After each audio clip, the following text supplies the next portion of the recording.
हिंदी साहित्य की तपोभूमि में आपका सभी का आपका हार्दिक स्वागत और अभिनंदन है।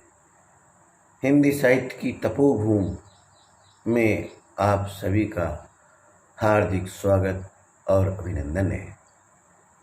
तपोभूमि हिंदी साहित्य का अर्थ आपको बताना चाहता हूँ।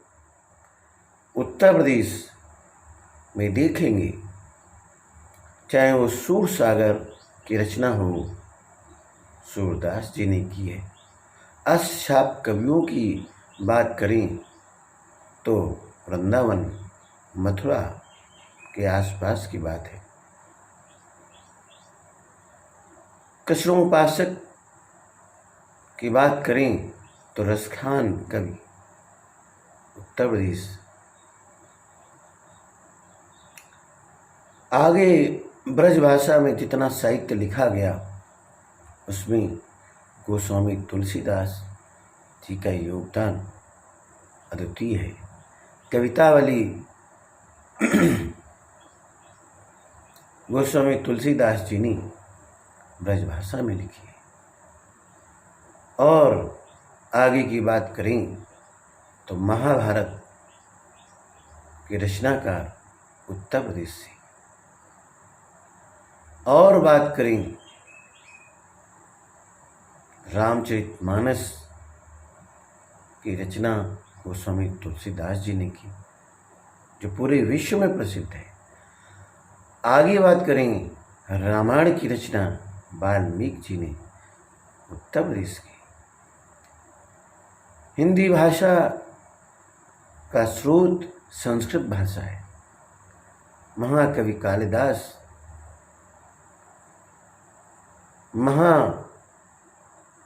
मदन मोहन मालवीय के द्वारा स्थापित हिंदू विश्वविद्यालय, हिंदू यूनिवर्सिटी बनारस, बनारस चलते हैं तो वहाँ संत शिरोमणि गुरु रविदास जी की संत परंपरा में उच्च कोटि का स्थान है।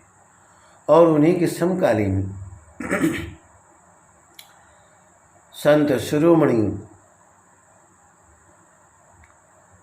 कबीरदास जी का वो वैज्ञानिक तथ्य जिन्होंने कहा कि जाति न पूछो साधु की, पूछ लीजिए ज्ञान, मोल करो तलवार का, पड़ा रहेंदुमान, जिसके लिए आज पूरा विश्व चर्चा करता है।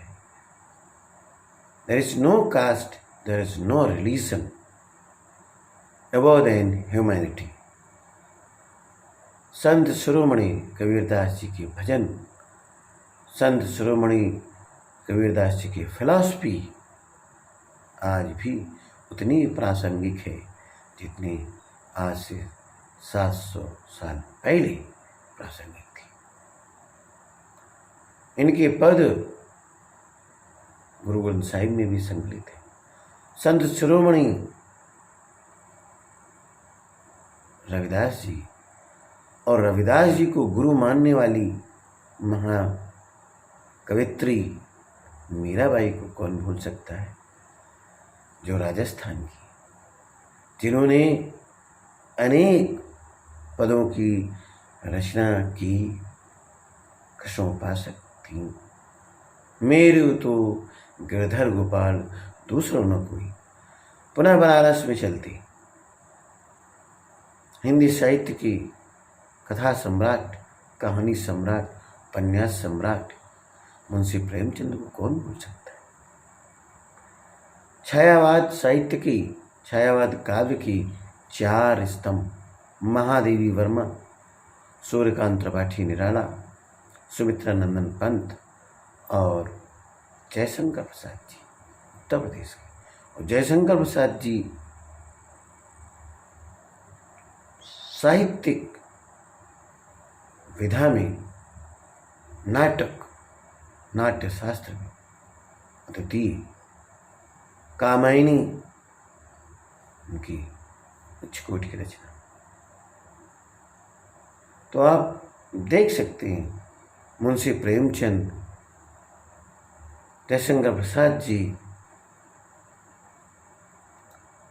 हजारी प्रसाद द्विवेदी जी, महावीर प्रसाद द्विवेदी जी, रामचंद्र शुक्ल, हिंदी श्याम सुंदर दास जी,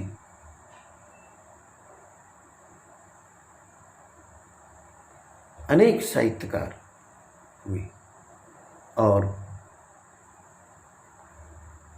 अवधि में गोस्वामी तुलसीदास जी ने लिखा रामचरितमानस, और अवधि में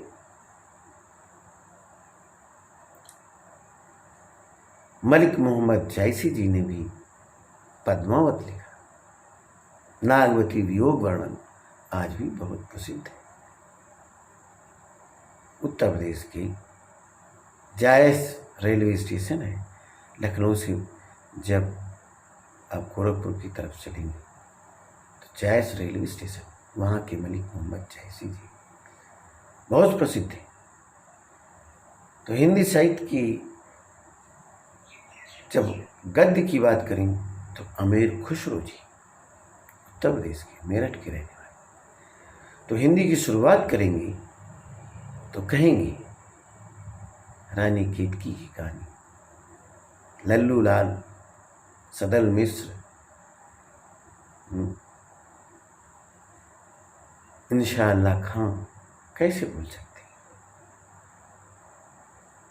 रामधारी सिंह दिनकर, राष्ट्रीय कवि रामधारी सिंह दिनकर, बिहार की निधि, मैथिली शरण गुप्त, सियाराम शरण गुप्त, दोनों भाई, चिरगांव झांसी के पास, झांसी जिला में आता है चिरगांव, कैसे भूल सकती हूँ। वसुंधरा,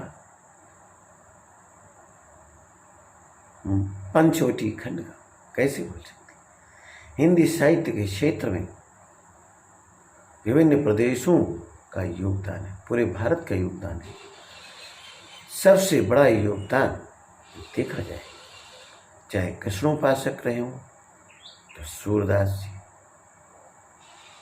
तुलसी रामोपासक,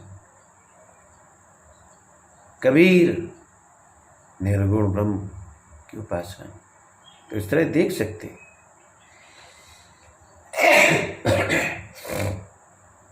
कि हिंदी साहित्य में सर्वोच्च स्थान देखेंगे तो उत्तर प्रदेश का आता है। और आज भी साहित्य रचनाएं उत्तर प्रदेश में हो रही हैं। तो इस तरह से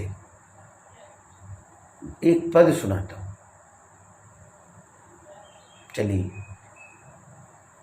मुझको कहाँ ढूंढे बंदी, मैं तो तेरे पास में, मुझको कहाँ ढूंढे बंदी, मैं तो तेरे पास में, ना तो कौनो क्रिया कर्म में, ना ही योग बैराग में, ना मैं देवल ना मैं मस्जिद, ना काबी कैलाश में, खोजी हुए तुरते मिली हों, पल भर की तलाश में। कहे कबीर सुनो भई साधु, हर सांसों की सांस में। ईश्वर की व्यापकता पर कबीरदास जी ने लिखा है।